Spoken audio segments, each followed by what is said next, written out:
오늘은 사랑은 붕어빵을 낳는다 라는 제목으로 하나님 말씀 전하겠습니다. 네, 왜 이런 제목을 들었는지는 결론쯤에 가서 알 수 있을 겁니다.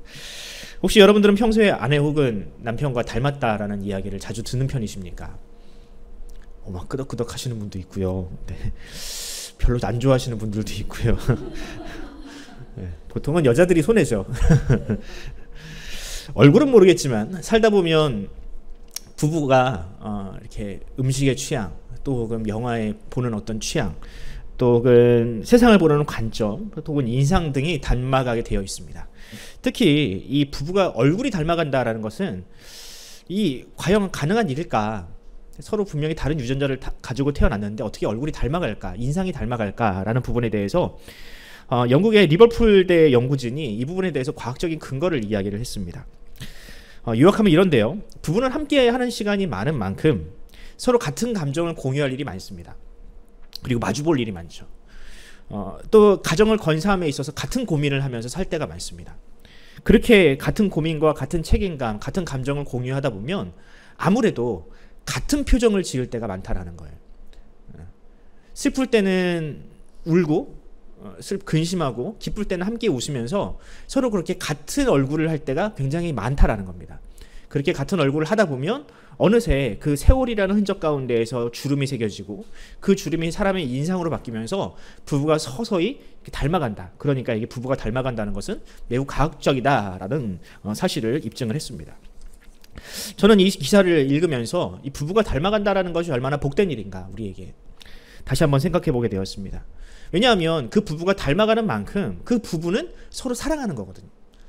서로 많이 사랑하면 할수록 서로 닮아가는 것이 너무나도 자연스러운 섭리라는 것입니다. 그런데 반대로 오랜 시간을 함께 했는데도 서로 다른 생각, 또 다른 가치관을 가지고 서로를 원망하고 또 틈만 나면 뭐 헤어지니 뭐 사내 못 사네 이러면 그 결혼이 얼마나 끔찍하겠느냐라는 겁니다.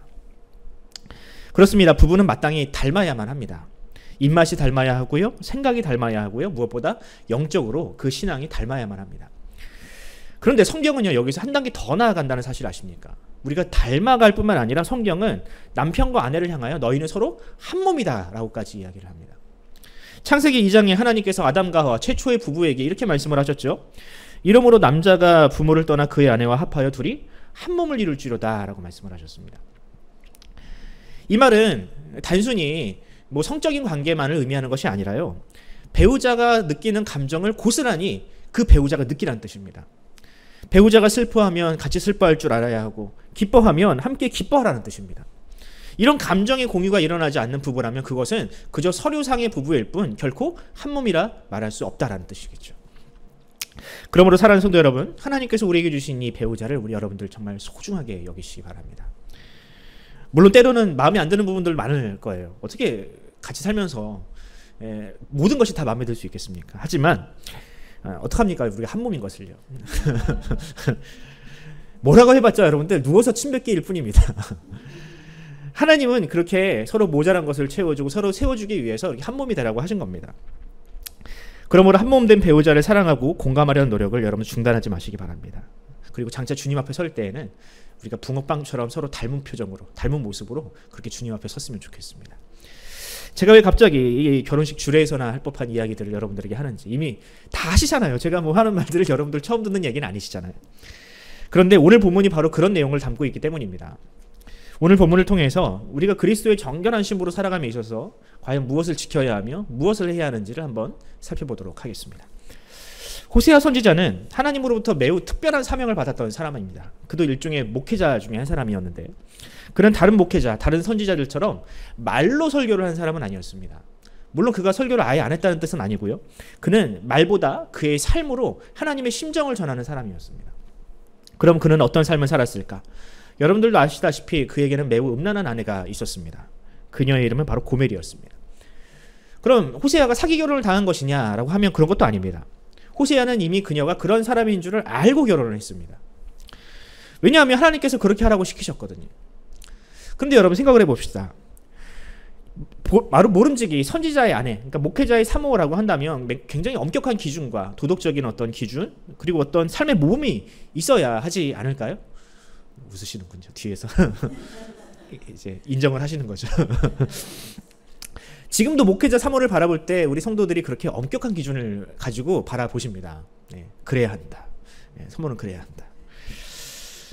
목사도 그래야 하지만 사모는 더 잘해야 된다라고 생각을 하시는 분들이 많습니다. 근데 여러분, 과거에는 어땠을까요? 과거에는 그 기준이 더 엄격했겠죠. 그런데 이 오늘 본문에 나오는 이 고멜이라는 여성, 호세아서에 나오는 고멜이라는 여성은 그 기준에 한참 모자라는 여성이었습니다. 그녀는 매우 음란했으며 결혼 이후에도 가출과 외도를 밥 먹듯이 하던 여성이었습니다. 심지어는 그녀가 자식을 낳았는데 그 자식이 누구인지 모를 정도로, 이게 호세아의 자녀인지 딴 남자의 자녀인지 모를 정도로, 뭐 그 당시에 뭐 유전자 검식이 있나요?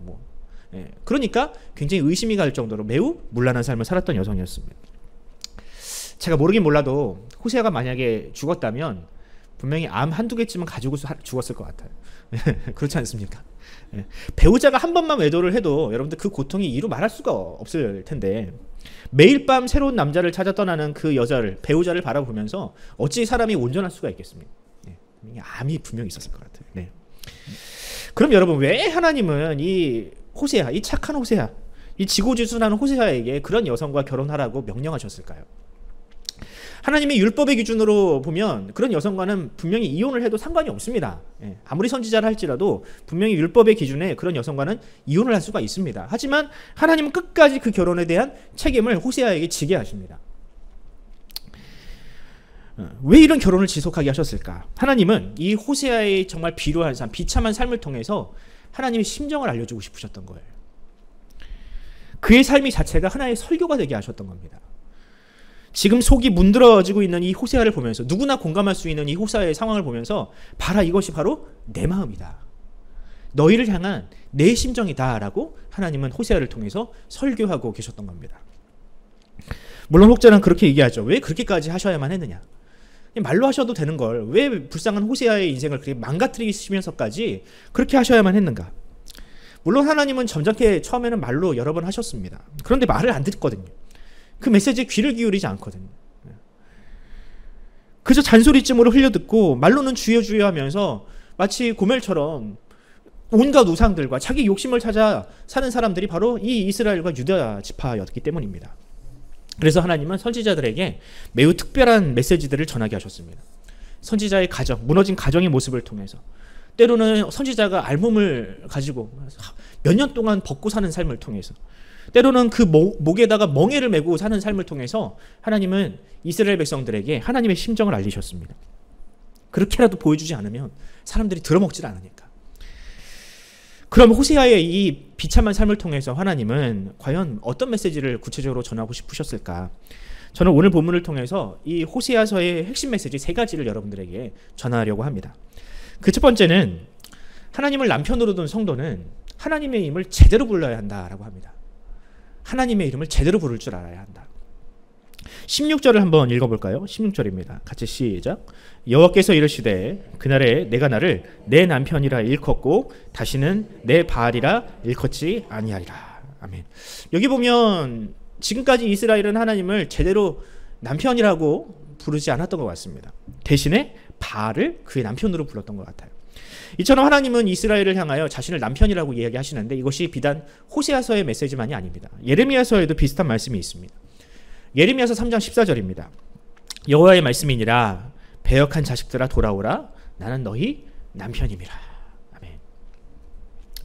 이처럼 하나님은 이스라엘을 부르실 때 그저 뭐 반려동물쯤으로, 또 혹은 자기 말을 잘 듣는 종쯤으로 우리를, 이스라엘을 부르지 않으셨습니다. 하나님은 이스라엘을 가장 사랑하는 존재, 지극히 사랑하는 존재, 배우자를 한다면 동등한 인격체로 하나님은 이스라엘을 부르셨습니다. 여러분, 이렇게 맺어진 부부, 서로에 대한 호칭이 분명히 달라집니다. 부부가 서로가 동등한 인격체가 된다라고 했을 때는 그 호칭부터 달라지거든요. 여러분들도 부부끼리 부르는 호칭들이 있으시잖아요. 여러분들은 여러분들의 배우자를 뭐라고 부르십니까? 보통 한국 사람들은 여보라고 많이 부르고요. 또 다른 사람들에게 소개할 때는 내 남편, 내 아내 이렇게 소개를 합니다. 여러분들 이 말들의 어원은 여러분들 대부분 다 아시죠? 여보라는 말의 어원을 혹시 아시나요? 뭐 어떤 사람들은 이 여보를 굉장히 그럴듯하게 포장을 해가지고 같을 여자에 보배로울 보자를 써가지고 보배로운 사람, 보배와 같은 사람 이렇게 해석을 하긴 하더라고요. 근데 제가 열심히 검색을 해보니까 국립국어연구원에 제가 검색을 해봤거든요. 그랬더니 이게 여기 좀 봐요. 그러니까 서로 이렇게 부르는데 뭐라고 부르지 뭐라고 하고 여기 좀 봐요라는 말이 점점 좀 줄다 보니까 여보 이렇게 줄여져서 여보가 되었다라고 하더라고요. 네. 모르셨죠? 저도 몰랐습니다. 그럼 남편은 뭘까? 남편은 남자 배우자를 뜻하는 우리말이라고 합니다. 남자 배우자. 그럼 여러분 아내는, 그러니까 이제 여자는 뭐라고 부르죠? 남편의 반대말이 뭐예요? 여편이어야 돼요. 원래는 남편이니까 당연히 여편이어야 돼요. 근데 이게 우리나라 말에서 조금 부정적이거나 좀 비하하는 의미로 좀 바뀌었다라고 하더라고요. 여편, 네. 그래서 남편, 여편 이렇게 불려졌다라고 하더라고요. 또 아내는 뭐 여러분들 다 아시다시피 안사람, 안주인 이런 뜻을 가지고 있습니다. 이게 이제 우리가 부부가 되면 서로를 부르는 호칭들입니다. 그런데 여러분 좋은 말들이잖아요. 좋은 말들인데 이런 좋은 말들을 냅두고 요즘에는 이상한 방식으로 배우자를 칭한다고 하더라고요. 오래 살다 보면 남편을 향해서 또 배우자를 향해서 왼수야, 아이고, 그렇게 부르기도 하고. 제가 얼마 전에 집사님들과 함께 식사를 하다가 집에서 오리라고 부른다고. 지보리, 뭐 탐관오리, 유황오리 이렇게 부른다고. 저도 여러분들한테 배웠습니다. 이 뭐 방송을 보시는 분들은 뭔 뜻인지 모르시면 인터넷을 검색하면 나오더라고요. 근데 여러분, 이 부부끼리 이런 호칭은 사실 그다지 어울리지는 않는 것 같아요. 그럼 우리 영적으로 우리의 남편이신 우리 하나님을 향해서는 우리가 과연 무엇이라고 불러야 할까? 무엇이 맞을까? 구약에는 유독 하나님의 이름들이 많이 등장을 합니다. 지난주 목사님이 설교하셨듯이 여호와 삼마, 하나님이 우리 함께 하신다. 여호와 니시, 하나님이 우리의 깃발이시다, 승리이시다. 여호와 샬롬, 하나님은 우리의 평안이시다. 하나님은 이렇게 자신을 이렇게 부르라고 여러 번 말씀을 하셨습니다. 이 이름들에는 하나님의 성품, 하나님이 어떤 분이신지를 고스란히 잘 담고 있습니다. 그런데 이렇게 좋은 이름들을 냅두고, 하나님께서 분명히 가르쳐 주신 좋은 이름들을 냅두고 지금 이스라엘은 하나님을 엉뚱한 이름으로 부르고 있다는 사실입니다. 하나님을 뭐라고 불렀다고요? 바알이라고 불렀다고요. 하나님을 향해서. 바알의 뜻은 무엇일까요? 바알은 말 그대로 해석을 하면 주군, 군주라는 뜻입니다. 주인, 군주라는 뜻이에요. 물론 여러분, 하나님은 이스라엘의 주인이 맞으시죠. 그런데 하나님은 그 이름을 싫어하셨습니다. 바알이라는 이름을 싫어하셨어요. 왜냐하면 그 이름에는 그 어떠한 인격적인 관계도 들어있지 않기 때문입니다. 나의 주인이시여라고 할 때 그것은 그저 그냥 주종관계를 의미할 뿐, 하나님이 원하시는 그런 인격적인 관계에는 그 단어에 포함되지 않았다라는 겁니다. 하나님은 이스라엘의 바알이 되려 하지 않으셨습니다. 바알이 되려고 이스라엘을 구원하신 것이 아닙니다. 하나님은 그들을 억압적으로 대하지 않으셨고 그들에게 일방적인 순종과 복종도 요구하지 않으셨습니다. 하나님은 그들의 자발적인 순종과 자발적인 사랑을 원하시는 분이었습니다. 하지만 이스라엘은 하나님의 이런 사랑을 이해하지 못했습니다. 자발적인 순종과 인격적인 어떤 그런 교제를 원하시는 그런 하나님의 사랑과는 달리 그들은 자신의 기호에 맞는, 자신들의 어떤 욕망에 맞는 그런 관계를 원했습니다. 그리고 그 욕망에 딱 어울리는 신이 바로 바알이었습니다. 바알은 사실 가나안 민족이 섬기던 토착신이었습니다. 하늘의 주인, 천둥의 신 바알이었습니다. 농업을 주업으로 삼고 있던 그들에게 비를 내려주는 바알이야말로 그들의 욕심에 딱 걸맞는 신이었습니다. 이렇게 이 땅에서 잘 먹고 잘 사는 것에 혈안이 되어 있는 그들에게 이 사람들이 만들어낸 바알이라는 이 욕심꾸러기 신은 그들의 기호에 딱 맞는 신이었던 겁니다. 그런데 이스라엘은 그 하나님을 섬길 때도 이 바알을 투영해서 하나님께서 가르쳐 주신 이름이 아니라 바알이라는 이름으로 하나님을 마치 자신들의 욕망의 도구처럼 하나님을 이용했다는 사실입니다. 여러분, 이것을 어떻게 참된 신앙이라 할 수 있겠습니까? 마치 고멜처럼 남편의 사랑을 나 몰라라 하며 그저 자신의 사랑에만 충실하는, 자신의 욕망에만 충실한 그런 사랑, 그런 신앙을 어떻게 정상적인 신앙이라 할 수 있겠습니까? 여러분, 배우자가 만약에 자꾸 옛날에 사귀었던 사람과 자신을 혼동한다면 여러분들은 용납이 되십니까? 여러분들을 부를 때 꿈에서라도 갑자기 그 입에서 딴 여자의 이름이 나온다면 상상도 못할 일이잖아요. 네. 그런데 지금 그런 그 고멜과 같은, 그런 어떤 음란한 고멜과 같은 그런 방식으로 이스라엘은 하나님을 대하고 있다는 사실입니다. 하나님은 절대로 그런 결혼, 그런 신앙생활을 기뻐하지 않으십니다. 기뻐하지 않으실 뿐만 아니라 그런 신앙생활은 마치 십계명의 1, 2계명을 범하는 정말 중대한 심각한 죄악이라 할 수 있습니다. 한번 생각해 봅시다, 여러분. 과연 우리에게는 그럼 그런 죄악이 없는가? 그런 죄와 상관이 없는가? 물론 현대인들은 그런 우상단지를 만들어 놓고 그것을 가지고 하나님이라고 칭하는 사람들은 절대로 없습니다. 이 시대의 사람들은 그것 앞에 절하거나 그것을 음란하게 섬기지 않습니다. 하지만 여전히 우리 주변에는 바알과 같은 우상들이 득실득실합니다. 돈이라는 우상, 성공이라는 우상, 자기만족이라는 우상, SNS와 또한 젊은 사람들은 취업과 입시라는 이 우상 속에서 정말 살아가고 있습니다.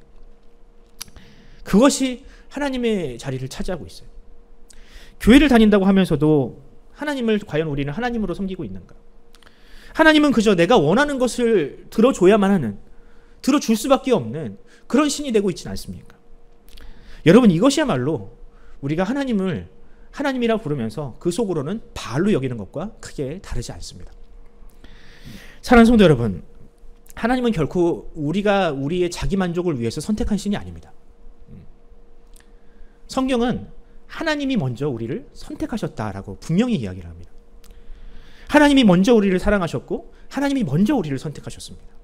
우리가 선택한 신이 아닙니다.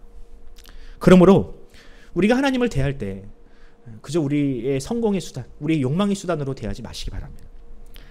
대단한 헌신과 희생을 하지 않아도요, 하나님은 우리를 하나님의 배우자, 하나님의 귀한 종으로 우리를 분명히 대하여 주십니다.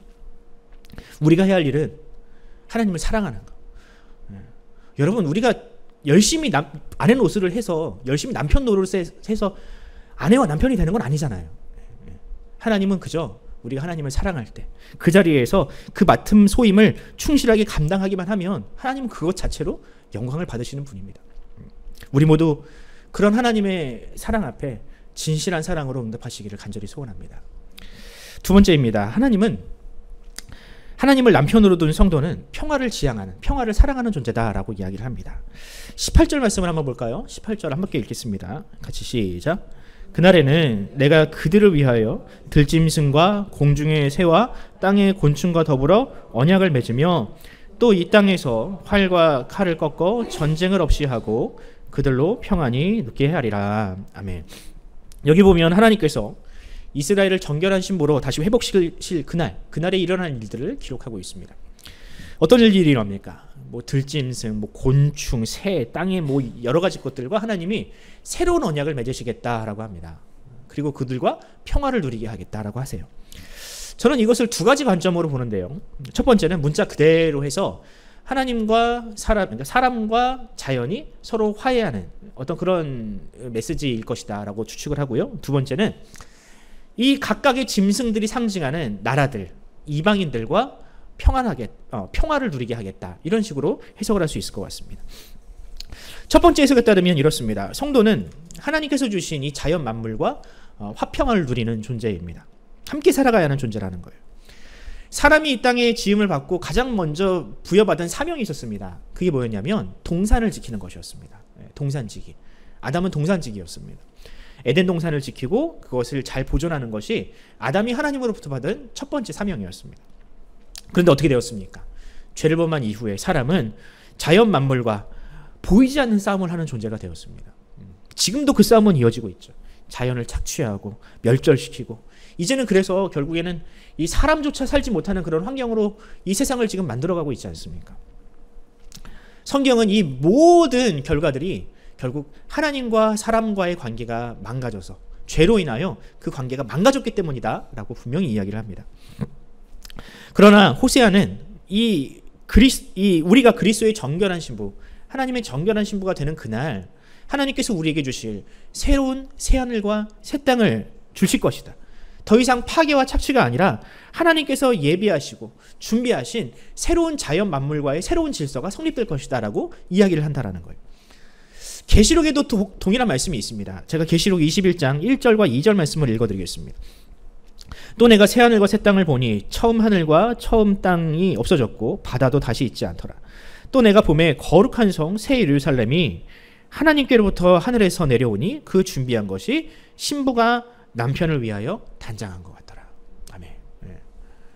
하나님께서 신부된 우리를 위해서 이 망가져버린, 이 죄로 오염돼버린 그런 이 피조 세계가 아니라 새로운 새하늘과 새 땅을 예비하고 계신다라고 예고를 하고 있습니다. 이때 우리는 이제 마라나타라고 해야 되는 거예요. 주님이 좀 빨리 오셨으면, 더 이상 이 고통스러운 이 세상에서 우리를 좀 구원해 주셨으면 하는 마음이 이 말씀을 보면서 우리가 생겨야 하는 겁니다. 두 번째 해석입니다. 오늘 호세아서의 말씀을 두 번째로 해석하면 이런 적용이 가능해요. 성도는 이웃 나라와 특히 사람과 전쟁이 아니라 평화를 지향하는 존재여야 합니다. 여러분, 현재 이스라엘은 이 각종 짐승으로 상징되는 이방인들로 인해서 크나큰 고통을 받고 있습니다. 아수르는 시대 때도 없이 찾아와가지고 막 사람을 납치해가고 막 재산을 약탈해 갑니다. 그렇게 그 납치된 여자 중에 하나가 이 그 장군, 나만 장군의 소녀가 이런 방식으로 해가지고 북이스라엘에서 납치를 당했거든요. 또 바벨론은 조용히 힘을 키우면서 이웃 나라들을 호시탐탐 노리고 있었습니다. 이처럼 날마다 전쟁의 위협 속에서 살아가는 이 사람들에게 하나님은 전쟁이 없는 평화를 약속하고 계신다는 거예요. 여러분, 이 복을 받은 사람이 다윗이었습니다. 다윗이 물론 사울로 인해서 여러 가지 이 원수들로 인해서 고통을 당했지만 그가 왕이 된 이후에 한동안은 평화를 누렸거든요. 그 두로왕 히람이라는 사람, 이 다윗과 솔로몬에게 왕궁을 지어준 사람, 이 사람도 원래 사실은 다윗의 적이었습니다. 그런데 다윗이 왕이 되니까 하나님은 그 대적, 그 원수와 같은 이방 나라들이 오히려 하나님의 성전을 지어주는, 왕궁을 지어주는 그런 친구로 하나님은 그 관계를 변화시키셨습니다. 그러다가 다윗이 하나님을 떠나자마자 그들에게 적들이 막 우후죽순 일어나기 시작을 하잖아요. 가장 가까웠던 그 자식들이 그 아비에게 칼을 겨누는 일이 일어나지 않습니까? 이것이 바로 하나님과 함께하는 인생과 그렇지 않은 인생의 차이입니다. 여러분, 싸움이 없고 전쟁이 없는 상태, 이것을 성경에서 뭐라고 하는지 여러분들 다 아시죠? 여러분들에게 익숙한 단어 바로 샬롬입니다. 샬롬. 이 샬롬은 성경이 약속하는 최고의 복 중에 하나입니다. 그리고 하나님은 그 백성들이 이 샬롬을 지키고 빼앗기지 않는 것을 그 인생의 가장 목표로 세워야 한다. 하나님의 백성들의 가장 큰 목표가 되어야 한다라고 하십니다. 그런데 만약 여러분, 우리가 스스로를 하나님의 자녀다, 성도다라고 하면서 주변 사람들과의 다툼이 끊이지 않거나 또 혹은 쌈딱처럼 여기저기 쑤시고 다니고 막 싸움을 걸고 다니는 일이 있다면 우리는 우리가 받은 구원에 대해서 심각하게 고민을 해볼 필요가 있습니다. 샬롬을 지키지는 못할 망정 그것을 깨트리는 사람이라면 그 사람은 하나님의 신부, 성도라는 이름에 결코 어울리지 않습니다. 부부관계에 한번 빗대어 얘기해 볼까요? 여러분, 하나님이 주인된 가정에서는요 절대로 싸움이 있어서는 안 됩니다. 물론 말처럼 쉽진 않죠. 네. 근데 여러분, 최대한 줄여야 합니다. 네. 만약에 우리가 싸우면 어떤 일이 일어나는지 아십니까? 부부 사이에 평화가 깨지면 그때부터 신앙생활이 모든 것이 다 어그러지기 시작을 해요. 단지 부부가 싸웠을 뿐인데 신앙이 다 무너진다고요. 부부 사이에, 그렇게 싸우는 부부 사이에 그 자녀가 과연 신앙이 온전할 수 있을까요? 교회에 가서는 누구보다 화목한 부부인데 집에 와서는 치고받고 싸우면 그 자녀들이 그 신앙을 과연 뭐라고 생각을 하겠습니까? 그렇게 평안하지 않은 마음 상태로 교회에 가서 사역을 한다 한들 그 주변 사람들에게 과연 선한 영향력을 미칠 수 있겠습니까? 얼굴로는 좋죠. 그런데 그 안에서 내면에서 나오는 그 영적인 그 물이, 그 내면의 어떤 에너지가 부정적인데 어떻게 그 주변 사람들에게 선한 영향력을 미칠 수 있겠느냐라는 겁니다. 여러분, 하나님과의 관계, 교회와의 관계도 다 마찬가지입니다. 우리는 하나님과도 샬롬을 지켜야 하고요, 교회와도 샬롬을 지켜야 합니다. 사람이 죄를 짓고 그로 인해서 하나님과의 관계가 망가져 버리면, 이 불편해져 버리면 그것을 가장 좋아하는 것은 사단입니다. 그러므로 여러분 기억하시기 바랍니다. 언제나 죄를 범하고 관계를 깨뜨리는 것은 하나님이 아니라 사람이었습니다. 하나님은 한 번도 우리를 실망시키신 적이 없습니다. 언제나 사람이, 우리가 하나님 앞에 죄를 범했고 그 죄로 말미암아 우리의 모든 것들이 다 망가지기 시작했습니다. 그럼 하나님은 이 약속하셨던 이 샬롬, 그 회복, 평화를 과연 언제 우리에게 허락을 하셨는가? 그 완성을 하셨는가? 이 샬롬은 바로 그리스도 예수 안에서 우리 안에서 완성되었다는 사실을 여러분들 믿으시기 바랍니다. 예수님은 자기를 화목제물 삼으셨어요. 여러분, 여기서 화목제물이라는 말을 우리가 쉽게 사용하지만 이 화목제물이란 말은 굉장히 중요한 단어입니다. 신학적으로. 이 화목제물이 있어야 비로소 이웃과도 화해를 할 수 있고요, 하나님과도 화해할 수가 있는 겁니다. 그러니까 말로만 회개만 한다고 구약에서는요 그걸 화해라고 보지 않았습니다. 반드시 화목제물이 필요했어요. 그래서 예수님은 자기 자신을 사람과 하나님과의 화목제물 삼으셔서 내어주심으로 말미암아 이 죄로 인해서 망가진 그 관계를 회복시키신 겁니다. 그래서 로마서 3장 25절에 이렇게 말씀하시는 겁니다. 바울은 이렇게 얘기합니다. 이 예수를 하나님이 그의 피로써 믿음으로 말미암는 화목제물로 세우셨으니 이는 하나님께서 길이 참으시는 중에 전에 지은 죄를 간구하심으로 자기의 의로우심을 나타내려 하심이니. 아멘. 그러므로 여러분, 이제 예수 그리스도를 믿는 모든 사람은요 하나님과 싸울 일이 없는 상태가 된 겁니다. 거리낄 것이 없는 샬롬의 상태가 된 겁니다. 그 증거가 무엇입니까? 바로 성전의 그 휘장, 사람의 힘으로는 도저히 찢을 수 없는 그 휘장이 갈라진 것입니다. 이제는 사람과 하나님의 사이를 막을 것이 전혀 없다라는 뜻인 겁니다. 이제 이 샬롬은 하나님과의 관계뿐만 아니라 우리의 삶의 전 영역에서 우리의 인생 전체로 퍼져나가야 합니다. 만약 여러분들이 예수님을 믿고 하나님을 남편으로, 아버지로 모신 성도라면 이 평화를 우리가 마땅히 이 땅 가운데 전해야만 합니다. 여러분들을 인해서 그 어떠한 싸움도 일어나서는 안 됩니다. 주변에 일어나는 싸움이라 할지라도 여러분들로 인해서 화해할 줄 알아야 합니다. 물론 그 평화가 공짜로 일어나진 않습니다. 내가 만약에 어떤 싸움에 휘말렸을 때 나로 인해서 그 싸움이 일어나지 않으려면 마땅히 나로 인해서 나는 손해를 감수해야 돼요. 화를 참던지 금전적인 손해를 감수하던지, 그래야 싸움이 일어나지 않거든요. 그런데 그렇게 해야만 한다는 겁니다. 그러나 여러분, 우리가 반드시 기억해야 될 것은 무엇이냐? 하나님과 우리의 사이를 화해시키기 위해서 예수님도 자신의 생명을, 그 값비싼 그 생명을 우리를 위해서 내어주셨다는 사실입니다. 하나님께서 먼저 우리에게 그 값비싼 생명을 내어주셨기 때문에 하나님은 지금 우리에게도 그것을 요구하실 수 있다는 것이죠. 그러므로 우리가 받은 이 사랑과 평화의 가치를 우리가 알아야 할 것입니다. 우리의 사명을 우리가 깨달아야 할 것입니다. 이 땅의 샬롬을 위해서 기꺼이 우리가 희생을 지불할 수 있는 그리스도인들이 되어야 한다라는 사실입니다. 마지막입니다. 여러분, 하나님을 남편으로 둔 성도는 하나님을 닮아야만 한다라고 합니다. 본문 19절과 20절을 한번 읽어보도록 하겠습니다. 같이 읽습니다. 시작. 내가 내게 장가들어 내게 장가들며 진실함으로 내게 장가들리니 내가 여호와를 알리라. 아멘. 하나님과의 관계가 회복된 성도, 그 성도는 이제 하나님과 온전한 부부관계를 맺을 수가 있게 되는 거예요. 그렇잖아요. 싸우면 그게 어떻게 부부입니까? 이제 화해를 해야 이 비로소 이제 인격적인 관계나 어떤 소통들이 일어나잖아요. 이제 온전한 부부관계를 맺게 되는데, 그럼 하나님은 어떤 방식으로 우리와 함께 하시는가? 그 부부관계를 이어가시는가? 한번 생각을 해봅시다. 하나님이 우리와 함께 하신다고 할 때 그 방식을 한번 생각해 보자라는 거예요. 여러분, 우리가 남편의 손을 잡고 산책을 하거나 또는 팔짱을 끼거나 하는 방식으로 과연 하나님과 함께 할까요? 그렇게 안 하시나요? 심각한 표정으로. 네. 우리가 하나님과 이렇게 그의 체온을 느끼거나 어떤 살결을 만지거나 그런 방식으로는 하나님과 관계를 맺지 않잖아요. 그런데요, 하나님은 그것보다 더 좋은 방식으로 우리와 함께 한다는 사실입니다. 바로 하나님의 영이 우리 안에 내주하는 방식으로. 이것이 바로 육신으로 함께하는 우리 배우자보다 훨씬 더 친밀하고 더 인격적인 방식으로 우리와 함께 하시는 방식입니다. 여러분, 부부가 아무리 가깝다 한들, 아무리 오래 산 부부라고 한들 내 속을 다 알아주는 건 아니잖아요.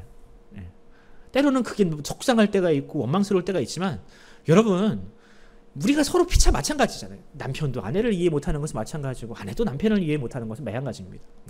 이게 왜? 우리가 그저 육신으로는 따로 떨어져 있기 때문에 그렇습니다. 내 속을 다 까집어 보여줄 수도 없기 때문에 그건 어쩔 수가 없는 일입니다. 그러나 여러분, 그런 하나님은, 우리 하나님은 그렇게 서로 떨어져 있고 그냥 단순히 내 옆에 계시는 게 아니라 아예 내 안에 들어와 버리신다는 거예요. 내 안에 완전히 들어와 버리신다는 거예요. 여러분, 이것이 바로 임마누엘이라는 뜻입니다. 하나님이 우리와 함께 하신다라는 거. 그러니 하나님이 우리와 함께 하시니, 내 안에 계시니 하나님은 내 속에 있는 모든 것을 다 아십니다. 우리를 100% 공감하실 수 있는 분이 바로 우리 하나님이시라는 거예요. 그래서 이 제자들에게 예수님이 다음과 같이 말씀을 하십니다. 예수님께 제자들이 예수님 떠나지 마세요. 우리와 함께 있어 주세요. 라고 하실 때 예수님이 다음과 같이 말씀을 하시거든요. 요한복음 14장 16절로 17절입니다. 내가 아버지께 구하겠으니 그가 또 다른 보혜사를 너에게 주사 영원토록 너희와 함께 있게 하리니 그는 진리의 영이라 세상은 능히 그를 받지 못하나니 이는 그를 보지도 못함이고 알지도 못함이라. 그러나 너희는 그를 아나니 그는 너희와 함께 거하시며 또 너희 속에 계시겠습니다.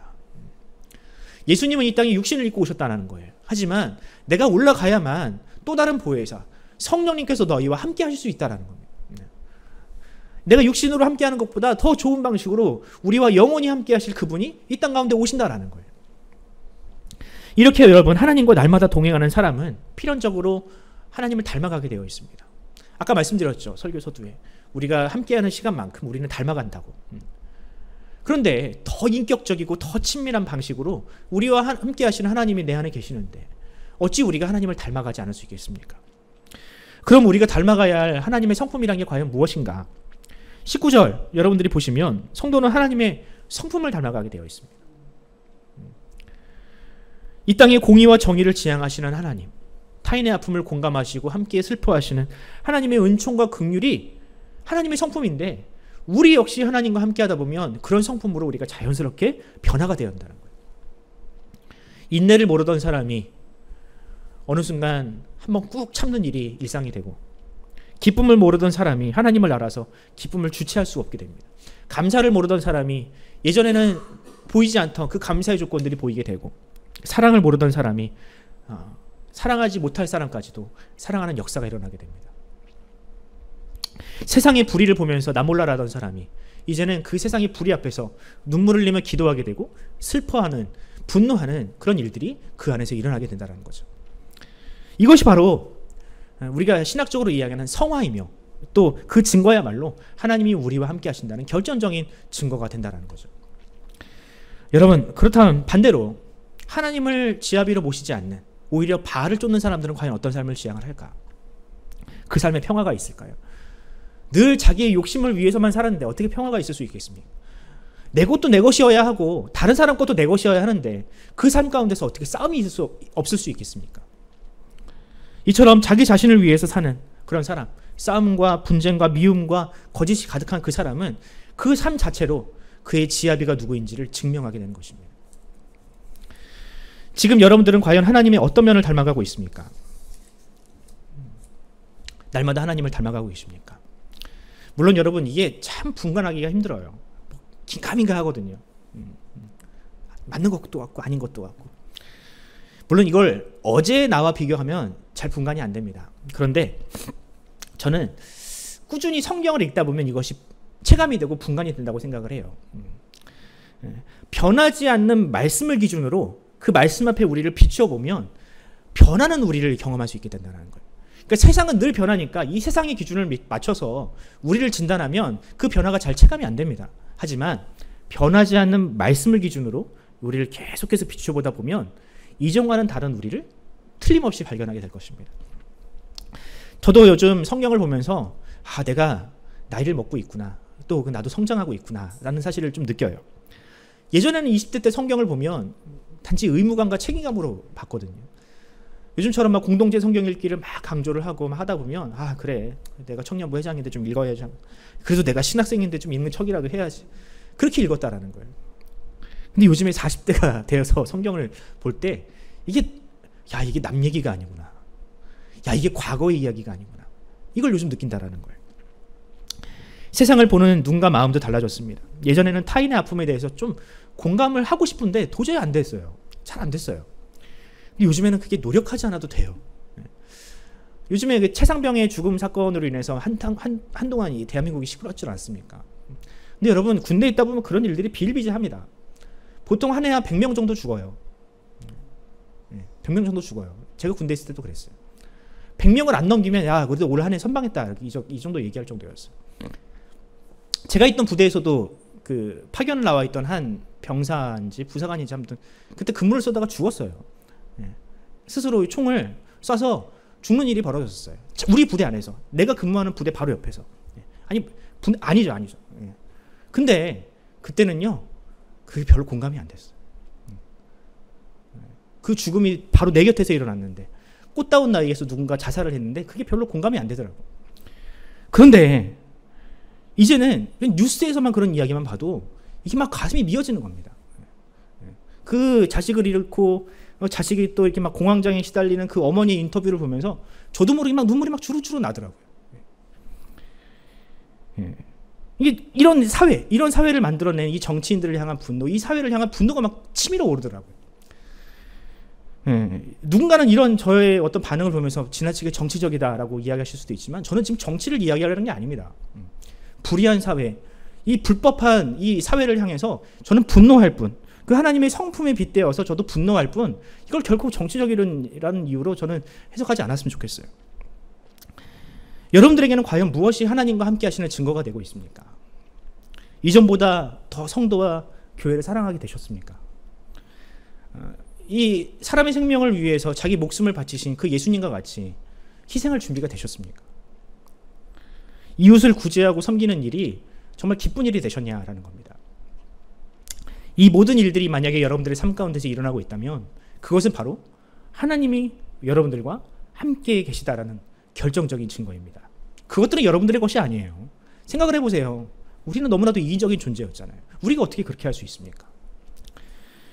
바라기는 우리의 평생에 그런 하나님의 성품을 더 많이 닮아가는 그런 성도들이 되길 바랍니다. 그래서 누군가 여러분들을 볼 때 본래의 여러분들의 모습이 아니라 우리 남편 되시는 우리 하나님, 우리 그리스도의 모습이 더 많이 증거되는, 그래서 하나님께 영광을 돌리는 인생이 되기를 간절히 소원합니다. 말씀을 뵙겠습니다. 얼마 전 청년부에 올라온 지 얼마 안 된 청년 하나가 저한테 그런 말을 했습니다. 목사님, 제가 목사님의 아내분, 사모님이 누군지 몰랐는데요, 목사님 둘째 딸과 함께 있는 그분을 보고 누군지 알게 됐어요. 제가 따로 소개한 적은 없거든요. 그런데 제 둘째 딸과 제 아내가 같이 있는 모습만 보고, 아, 목사님 사모님이시구나, 알게 됐다라고 하더라고요. 그러니까 이 청년은 제 둘째 딸은 알고 있었으니까 몰랐는데 너무나도 닮아 있는 그 모습을 보고 알게 됐다라고 합니다. 그런데 여러분, 이 일은요 저에게 결코 놀랍지 않습니다. 제가 푸른 사랑에 온 지 한참 됐는데 초창기에도 그런 말을, 똑같은 말을 들었어요. 아직 저희 가족의 얼굴이 막 알려지지 않았을 때 사람들이 비슷한 방식으로 저희 가족을 알아봤잖아요. 네. 저랑 똑같이 닮은 애가 네, 같이 있는 걸 보고, 아, 저분이 권문수미 목사님 사모님이구나, 다들 알게 됐다라고 하더라고요. 이처럼 여러분들, 부부는 외모로서는 닮지 않을 수 있어요. 그렇지만 붕어빵처럼 닮은 자식을 보면서 사람들은, 아, 저 사람들이 부부구나 라는 것을 알게 됩니다. 이처럼 부부는 자녀가 생기고 서로를 반반씩 닮은 그 자녀를 통해서 그 부부됨이 훨씬 더 확실하게 증명이 됩니다. 이런 원리는 바로 우리 하나님과 우리 사이에도 그대로 적용이 됩니다. 우리는 언제 예수님을 닮았다라는 말을 듣습니까? 우리가 생김새가 예수님을 닮진 않았잖아요. 그분은 중동분이시니까. 그런데 우리는 언제 예수님을 닮았다라는 이야기를 듣습니까?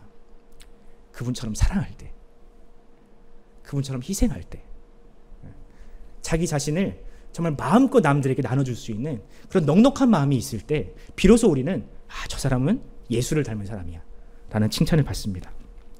우리의 삶에 예수님의 삶과 공통되는 그런 열매가 있을 때 사람들은 우리를 향하여 그리스도인, 작은 예수라고 부르게 됩니다. 초대교회 때도 마찬가지였습니다. 초대교회 사람들을 향해서 그리스도인이라고 부를 때 우리를 그렇게 불러달라고 얘기한 적이 없어요. 사람들이 그들의 착한 행실과 선한 삶을 보면서, 아, 저 사람들이야말로 그리스도인이구나라고 사람들이 먼저 칭찬을 했다라는 겁니다. 우리가 장차 하나님 앞에 설 때도 우리 하나님도 분명히 같은 기준으로 우리를 평가하실 겁니다. 교회를 오래 다녔다고 우리를 향해서, 그래, 너 신앙생활 잘했구나라고 칭찬하지 않으실 거예요.